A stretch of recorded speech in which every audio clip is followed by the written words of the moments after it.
This is the Chapter 9, Lesson 1 and 2 homework video, and we're looking at significance tests here. So we looked at confidence intervals, and which gave us a range of values we are confident that the true parameter lied within. Now we're looking at significance tests, saying, does our sample statistic, is it enough evidence to disprove a claim? So we're kind of looking to see if the sample statistic is outside of the confidence interval. So in that way, it's a complement. A significance test is like a complement to a confidence interval. So key things here. What is a p-value? Now that's going to be the probability that our claim and our hypothesis is true given the sample statistic that we found. We'll go through an example where we look at that. In case of a high enough p-value, why do we fail to reject instead of accepting it? So keep that in mind as we go on. So a significance test will always address a claim about a population proportion. We'll use a normal curve in order to either reject the null hypothesis or fail to reject it, which is the claim. So we'll either have evidence that it's not plausible, or we will not have evidence that it's not plausible. In which case we can't say we accept it, we just don't have evidence against it. It's not far enough, our sample statistic isn't far enough from the claim to say that it's false. So we're looking in order to see if two things could be going on. One, our sample statistic is far from the claim due to chance, just by chance variation. And then two, the other one is that our actual parameter is not equal to the claim, so that the claim is incorrect. So if our sample statistic is far enough away from the claim, whatever the proposed parameter is, we can say that it's in fact false. We're going to reject it, saying it's not plausible. If that were true, we'd only get the sample statistic 1% of the time, or 0.5% of the time.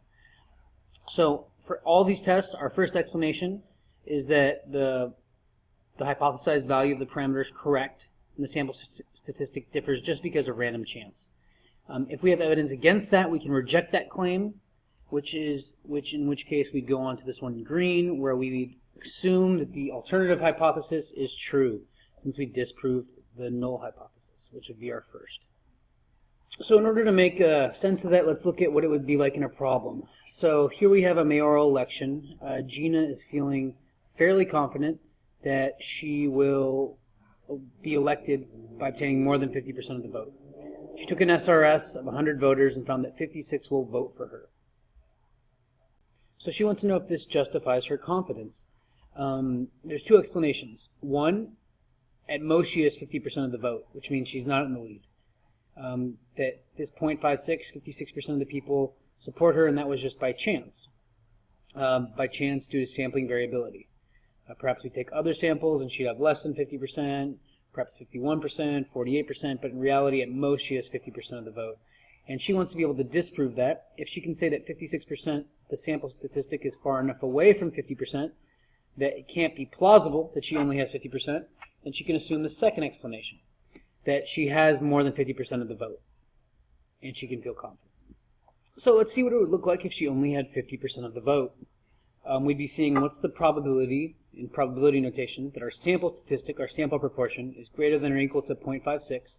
So what's the chance that we get 0.56 or more in a sample statistic if the true parameter is really 0.5 in a sample size of 100? So here's an approximation. Here's 400 samples from a software program of sample size 100. Remember, each dot represents one sample proportion.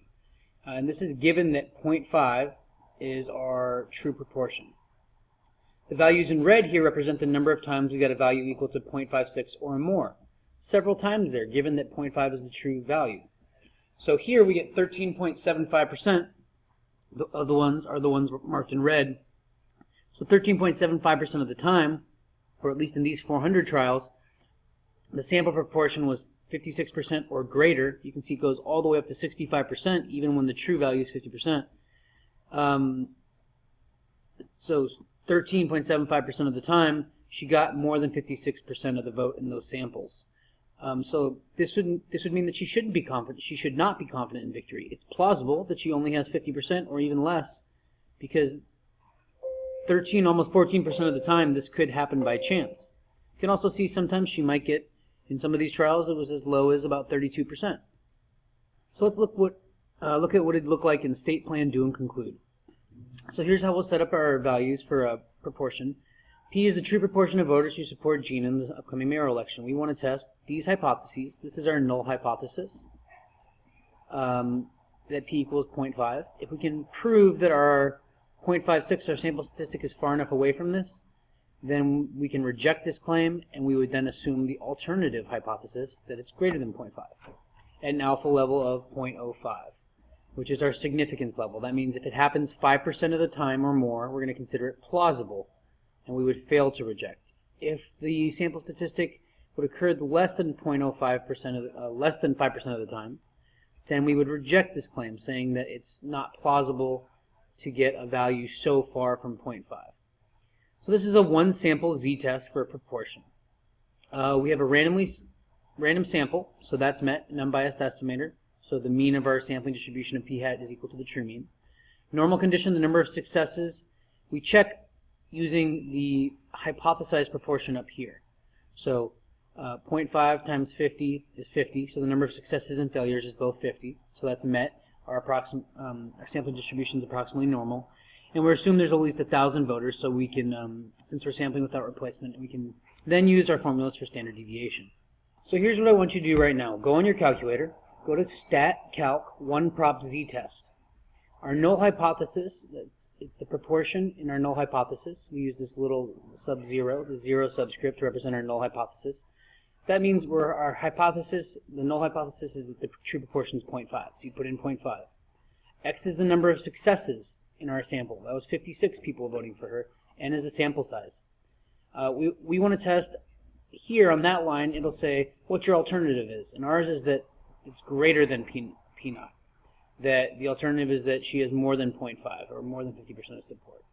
Once you enter those, try click running draw to see what it looks like. And the shaded area represents your p-value. It represents values, the percent of times you'd get values at 0.56 or greater based on this.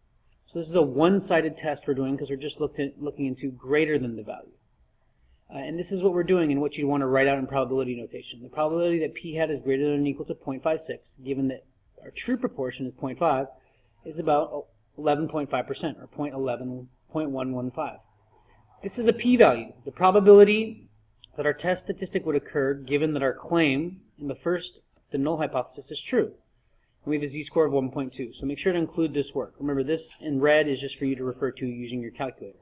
So since this p-value is greater than 0.05, that means it's plausible. 11.5% of the time this would happen if she truly had 50% of the vote. So this would mean we don't have evidence that she, against our null hypothesis. We can't say that she has more than 50% of the vote for sure, because at 11.5% of the time you'd get 56% if she only had 50% of the vote. So we don't have evidence to accept the claim that she has 50%. She could have more. She got 56%. We just don't have evidence to reject it. So we say fail to reject our null hypothesis. That means there's not enough evidence that she has the majority of the vote. Let's look at what this would be in terms of confidence interval. If she truly had 50% of the vote, in the long run, about 11.5% of samples taken, she would have 56% or more of the vote. So confidence interval, a 90% confidence interval for the true proportion would be from 47.8% to 64.2%. So since values including 0.5, 50%, and less are in the interval, it's plausible that she does not have the majority of votes. So that's how you'll set up all of these with the null hypothesis, our claim, and then our alternative, our suspicion. So our null, the claim that we're trying to disprove, and we're going to see if our test statistic is far enough away from it to disprove it, and then our alternative. We have one-sided and two-sided tests. So let's look at one-sided first. One-sided means we're just interested in our alternative being greater than or less than. So here we're looking to see if our alternative has a greater than sign. We're looking to see this area greater than our sample statistic. If it's less than, then we'd be looking at this side. For a two-tailed test, we'd be looking at both sides, and that's what we'd have a not equal sign in our alternative hypothesis. So this would be two-tailed test if our alternative was not equal to, and then we'd be looking to see if the value is here or here, far enough away. We'd write these hypotheses before we gathered our sample in the real world. So our p-value is the likelihood, the probability, assuming H0 is true, that we'd get a test statistic at the value we have is extreme or more extreme. So either equal to or greater than if we're looking at a one-sided test with a greater than symbol in the alternative, or less than, equal to or less than if we're looking at a less than symbol there. A smaller p-value is stronger evidence, meaning it's less plausible than null hypothesis. If we get a really small p-value, it's strong evidence against the null hypothesis. If we think of this in terms of a criminal trial, a defendant's not proven innocent. You just have to prove somebody not guilty. So we assume that they have to prove guilt, and if they do not prove guilt, we can assume not guilty. So we're not looking to see that they're presumed innocent. It's on the prosecutor to presume to prove them guilty. Otherwise, they're not guilty. You don't have to prove them innocent. So we never accept our null hypothesis. She got 56% of the vote, so she could well have the majority. We just don't have evidence proving that it's not plausible. We're just saying it's still plausible that she doesn't. So we don't accept it. We just fail to reject it. We don't have evidence against it. So if the p-value is small, less than our alpha level, we reject the null hypothesis and include the alternative in terms of the problem, whatever the variable we're trying to measure. If it's large, we fail to reject and we cannot conclude the null hypothesis. We fail to reject the null. If we reject, that means our results are statistically significant. Now we set plausibility before we start. Oftentimes we'll use 0.05. Sometimes we'll use 0.01, sometimes 0.1. So we'll say that before, and we're looking to compare our p-value to the alpha level. So if p-value is less than the alpha, we'd reject the null hypothesis. If it's greater than or equal to, then we'd fail to reject. Okay, so pause here. Look back at what we just said and look at your summary. And then go ahead and pause and look at this multiple choice question and answer that. Then push play again to get the rest of the outline in your free response. So what happens if we make a mistake and we reject the null hypothesis, but it's true? Which will happen sometimes because perhaps we got a p-value of 0.005, so 0.5%. That means it's still 1 in 200 times that would occur where the null hypothesis is true and we reject it. We call that a type 1 error. Let's say we fail to reject it and the null hypothesis is true. We're correct. But if we fail to reject it and it's actually false, that's a type 2 error. Now when we fail to reject, we're not accepting it, so that is generally, a type 2 error is generally not considered as bad as type 1. If we reject it and it's true, that is not something we would like to do. So power deals with alpha level, depends on the alpha level, and it has to do with how sensitive you are to detecting to types of errors. So the power of your test is 1 minus alpha. So remember, we're going to do state, plan, do, conclude. Look back on the example I just did if you need help with that. Here's a little summary. You can pause about what the summary of each one. Conditions are much the same, those being random, normal, and independent. Here's our test statistic for a proportion. And we're always going to choose a significance level before starting. Note here in the test one that we're using p-naught. That's the proportion proposed in our null hypothesis. So we'll choose a significance level based on whether we think it'd be more damaging to make a type 1 or type 2 error. We'll oftentimes use 0.05. In medical studies and stuff, they'll sometimes use 0.01. We'll get into that more in class. Confidence intervals tend to give us more information because they give us a range of plausible values. We can also see if the proposed parameter lies in the interval, which is what we did at the end of the example problem. So confidence intervals compared to two-sided tests, where 1 minus alpha is the confidence interval. So a two-sided test where 0.05, we'd be looking at a 95% confidence interval. It's a little different for one-sided tests, and we'll look at that in class. Okay, here's your free response.